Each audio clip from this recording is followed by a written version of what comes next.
So students, let's continue the part 3rd of this chapter, Nelson Mandela Long Walk to Freedom.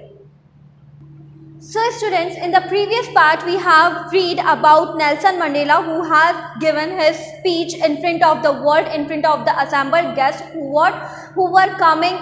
came in the inauguration celebration. All right. So now let's start a new extract of this chapter.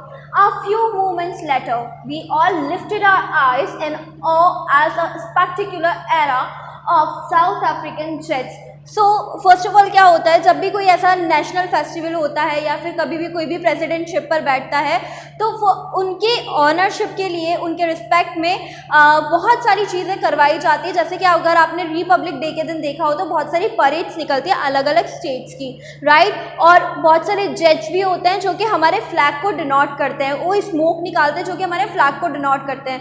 So similarly वही सब चीज़ें other countries में भी होती हैं. तो यहाँ पर अ फ्यू मोमेंट्स लेटर, कुछ मोमेंट्स के बाद, we all lifted our eyes in awe as a particular era of South African jets. तो ऊपर साउथ अफ्रीकन जेट्स का उन्होंने एक स्पेक्टिकुलर सिनेरियो देखा जिसको देख करके सब लोग बहुत ही ज़्यादा फैसिनेटेड हो गए थे. Helicopters and troop carriers rode in perfect formation of the Union Building. Helicopters और जो ट्रूप्स थे वो यूनियन बिल्डिंग के ऊपर एक परफेक्ट फॉर्मेशन में, फॉर्मेशन कोई सा भी स्ट्रक्चर बना के निकल रहे थे.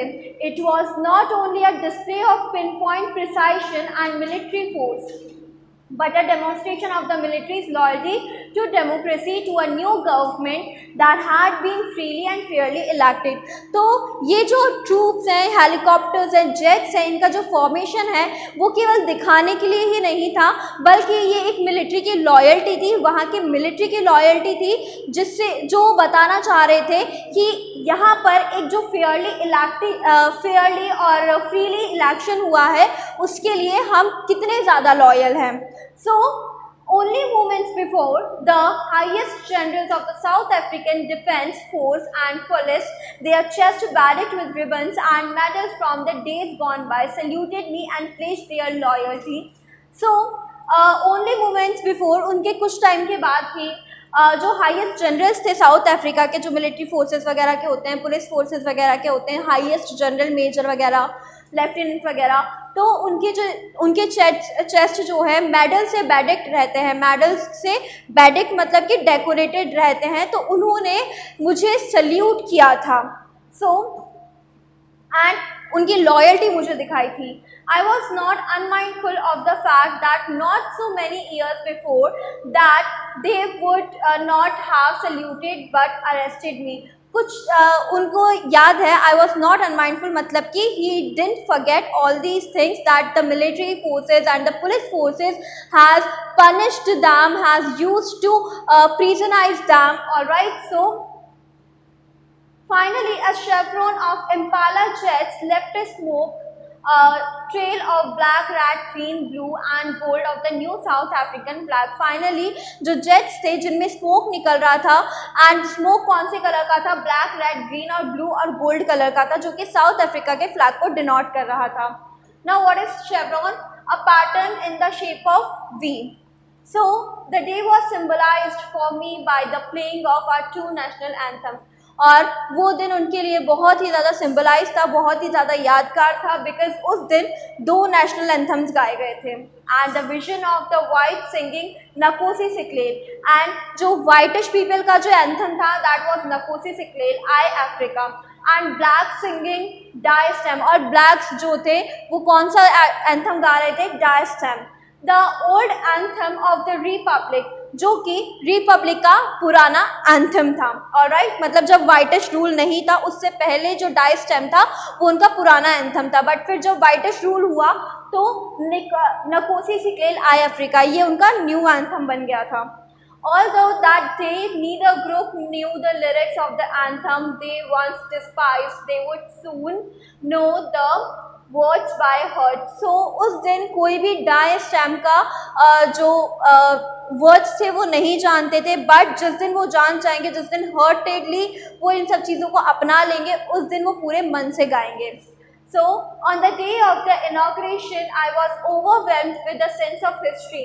So on the day of the inauguration he was overwhelmed, मतलब कि पूरी तरह से वो भर गए थे हिस्ट्री की बातों को देख करके सुन करके.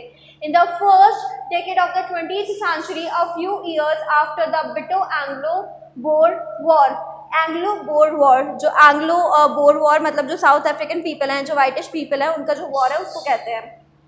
सो in the first decade of 20th century के फर्स्ट डेकेड में, मतलब कि मान के चलो 1900 टू 1910, इसमें जब few years after the bitter Anglo war, जब एंग्लो बोर वॉर हुआ था उससे पहले, and before my own birth, और उनके बर्थ के बाद, the white skinned peoples of South Africa patched up their differences. जो white skinned people थे साउथ अफ्रीका के, उन्होंने उनके जो डिफरेंसेस थे, उनकी जितनी भी समस्याएं थी, प्रॉब्लम्स थी, सबको पैचअप किया था and erected a system of racial domination against the dark skin peoples. और उन्होंने एक नए सिस्टम को बना दिया था against the dark skin people and of their on land. उनके खुद की ही ज़मीन पर उन्होंने, मतलब कि जो वाइटिश पीपल थे, they were just in the groups, they were stand in a group and they just separate blackish people in other way, and they erected a system in which they discriminated over the blackish people. So the structure they created formed the basis of one of the harshest, most human societies the world has ever known. सो जो structure, जो system उन्होंने create किया था, that was the harshest, सबसे ज़्यादा घटिया and the most inhuman, मतलब कि जिस पर जो ह्यूमन बियर नहीं कर सकते, वैसा सिस्टम उन्होंने इलेक्ट किया था, बनाया था.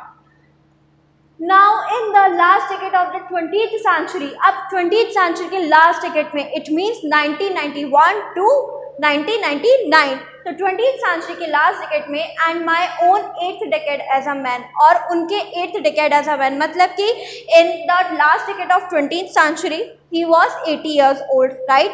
तो जब उन्होंने अपनी जो प्रेसिडेंटशिप संभाली थी वो 80 years old के थे.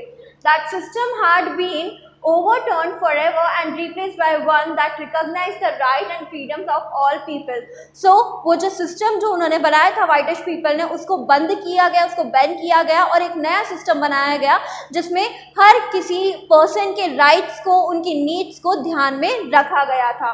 And regardless the colour of their skin, और बिना उनकी स्किन की परवाह किए बिना, मतलब जो वाइटिश पीपल थे और जो ब्लैकिश पीपल थे, उन दोनों के लिए एक नया सिस्टम बनाया गया जिसमें कोई भी डिस्क्रिमिनेशन नहीं था, जो किसी में कुछ पार्शलिटी नहीं थी, कोई जेंडर के बेसिस पे कोई किसी को जज नहीं कर रहा था, कोई किसी को कलर के बेसिस पे जज नहीं कर रहा था.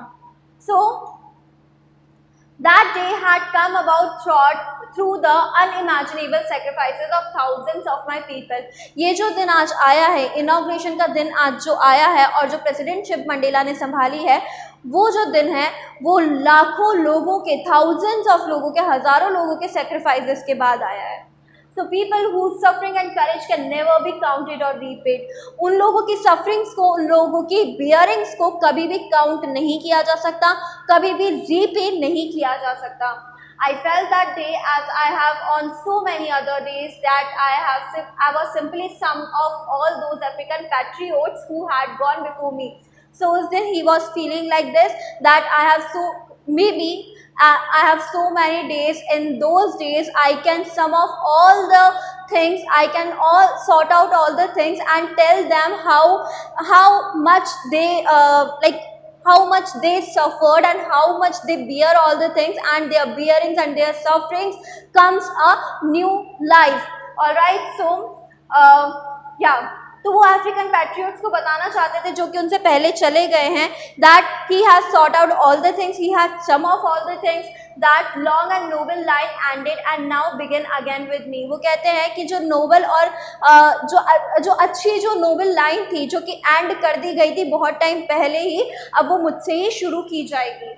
I was pained that I was not able to thank them. He was really very in grief because he cannot thank them because he had gone away before Mandela, and that were not able to see what their sacrifices had brought. And he was also in pain. He was also in disappointment because he thought, he was thinking that they cannot see that जो कि African patriots say they cannot see that how their sacrifices, how their bearings have had achieved so many achievements.